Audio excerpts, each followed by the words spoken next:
हम कर रहे थे मॉडल। मॉडल में हमने पढ़ा कैन। आज लेते हैं कुड, COUL। कैन की वाक्य सेंटेंस भी पढ़े थे कैसे हल करने। आज कुड का देखते हैं। मॉडल नंबर 2 आ गया कुड। कुड का प्रयोग पास्ट एबिलिटी,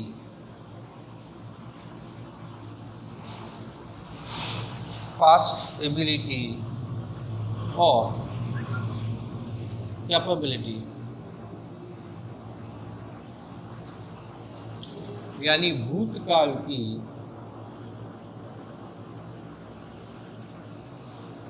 योग्यता व क्षमता। वर्तमान की हमने कैन में पढ़ी थी। प्रेजेंट की एबिलिटी और कैपेसिटी किसके अंदर है? कैन के अंदर है, प्रेजेंट की, वर्तमान। और पास्ट की एबिलिटी और कैपेसिटी किसके अंदर है? खुद के अंदर है। यानी भूतकाल वाक्य में अगर दिखे और वह योग्यता क्षमता में आता हो, वर्तमान दिखे तो कैन लगा देंगे, भूतकाल दिखे तो कुड लगा देंगे। फिर प्रेजेंट और फ्यूचर परमिशन यानी वर्तमान या भविष्य की आज्ञा, वर्तमान या भविष्य की आज्ञा यानी वर्तमान या भविष्य संबंधी कोई संकेत हो, वो आज्ञा दिख रही हो, तो वहाँ पर भी किसका प्रयोग करना है? कुड का प्रयोग करना है। याद रखने की चीज़ें हैं जो आपको याद रखनी पड़ेगी कि पास्ट की एबिलिटी और कैपेबिलिटी या कैपेसिटी के साथ भूतकाल की योग्यता क्षमता के साथ किसका प्रयोग करते हैं? कुड का। प्रेजेंट और फ्यूचर परमिशन अगर है तो वहाँ किसका प्रयोग करना है? यानी वर्तमान या भविष्य की आज्ञा है तो किसका प्रयोग करना है? कुड का। आगे है कंटीजेंट पॉसिबिलिटी। कंटीजेंट पॉसिबिलिटी इसका मतलब आकस्मिक संभावना।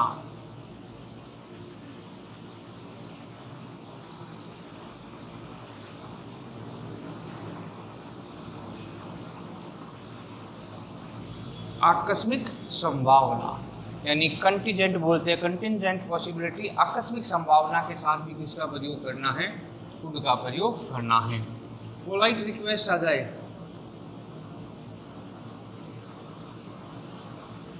विनम्र प्रार्थना,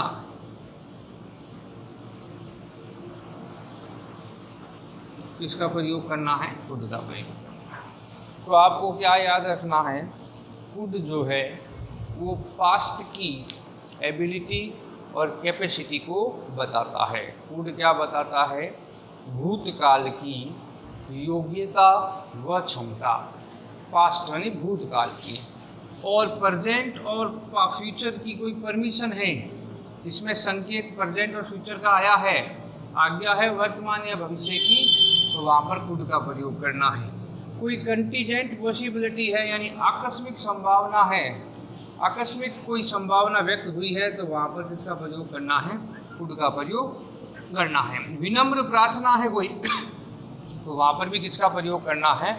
कुड का। यानी पोलाइट रिक्वेस्ट है तो वहाँ किसका प्रयोग करना है? कुड का प्रयोग करना है। वाक्य कोई देखें स्टार्टिंग में भी हम समझने के लिए, जैसे I swim fast when I was at school. जैसे ये वाक्य हमने कल भी किया था। आई स्विम फास्ट, मैं तेज तैरता। कब? आगे वाक्य और है, when I was at school. ये देखो, when I was at school, ये वाज जो बता रहा है कौन सा काल बता रहा है? क्योंकि भूतकाल में वर्ब की सेकंड फॉर्म आती है, वाजवर आता है, हेड आता है और हेड बीन आता है। इससे पहचान हो जाएगी काल कौन सा है। या भूतकाल संबंधी कोई शब्द आ जाए, भूतकाल संबंधी शब्द आ जाए, यस्टरडे है, लास्ट डे है, तो भी वो भूतकाल में आएगा। तो मुख्य चीज़ें यही है, second form was were had और हैड बीन, ये कौन से काल में आते हैं? पास्ट में आते हैं। कौन से काल में आते हैं? भूतकाल में आते हैं।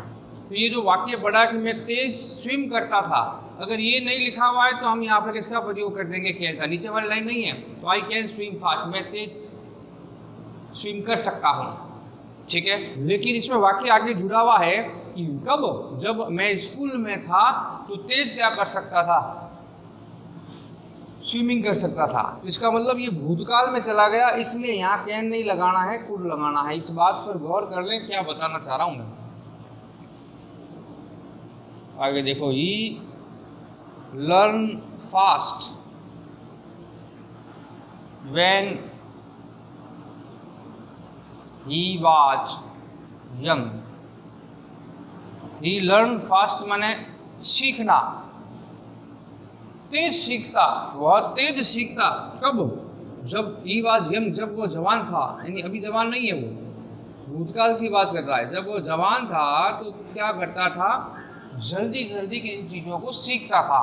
तो यहाँ पर ये भूतकाल आ गया ना, वाज बता रहा है कि ये भूतकाल है, तो बस है तो ये क्या? ये दोनों ही क्या है?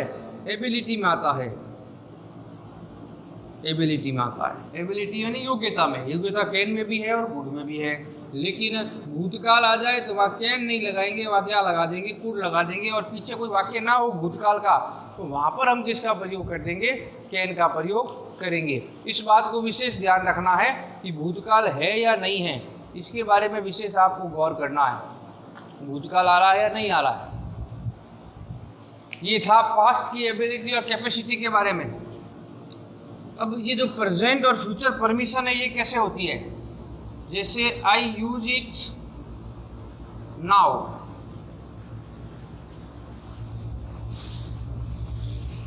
आई यूज इट टुमारो, दो वाक्य दिए हुए हैं। देखो, परमिशन फॉर्मल और इनफॉर्मल अलग हो गई। हमने कैन में पढ़ी थी इनफॉर्मल परमिशन, यानी अनौपचारिक आज्ञा, जिसकी लेने की आवश्यकता नहीं है फिर भी ले रहे हैं। माय डियर हो गया, माय ब्रदर हो गया, या अपने से छोटे से आगे मांग रहे हैं तो लेने की आवश्यकता नहीं है, या बराबर से मांग रहे हैं जिसको लेने की आवश्यकता नहीं है, वहाँ पर हमने कैन का प्रयोग किया। इसमें भी हमने परमिशन लिखा है, इसमें लिखा है प्रेजेंट या फ्यूचर परमिशन आनी चाहिए। तो इसमें प्रेजेंट या फ्यूचर संबंधी कोई शब्द आया होगा। ये नाउ और ये टुमारो, ये दो शब्द आए। देखो, नाउ शब्द कौन से काल में आता है? वर्तमान में आता है।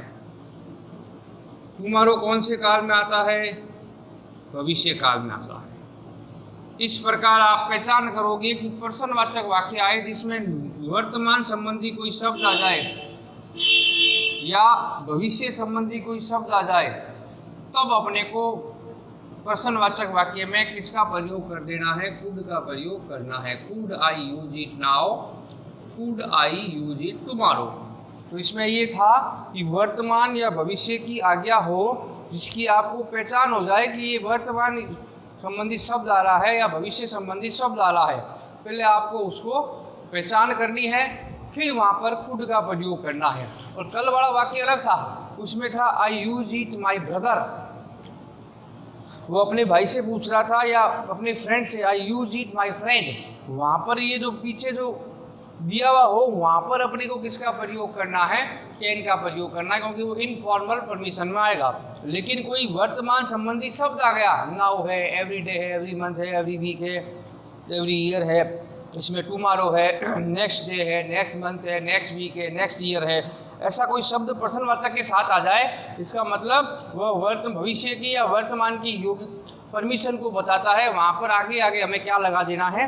कुड का प्रयोग कर देना है। तो इस प्रकार आप इस नियम को पढ़ोगे कि कुड, कैन और कुड में अंतर क्या आया, और कैन और कुड में जो अंतर है उसको किस तरह आपको पहचान करनी है कि इसमें कैन ही आएगा, इसमें कुड आएगा, इसमें भूतकाल आ रहा है इसलिए कुड आ रहा है, इसमें वर्तमान या भविष्य संबंधी कोई शब्द आ रहा है जिसके कारण हम भूतकाल का प्रयोग, कुड का प्रयोग क्यों कर रहे हैं, या उसमें हम कैन का प्रयोग किया तो उसमें कैसा वाक्य आया था जो एबिलिटी या कैपेबिलिटी को, क्षमता को, योग्यता को बताता था। इसमें भी वही क्षमता योग्यता है, बस भूतकाल का फर्क है इसमें। बाकी के लिए वाक्य कल देखेंगे।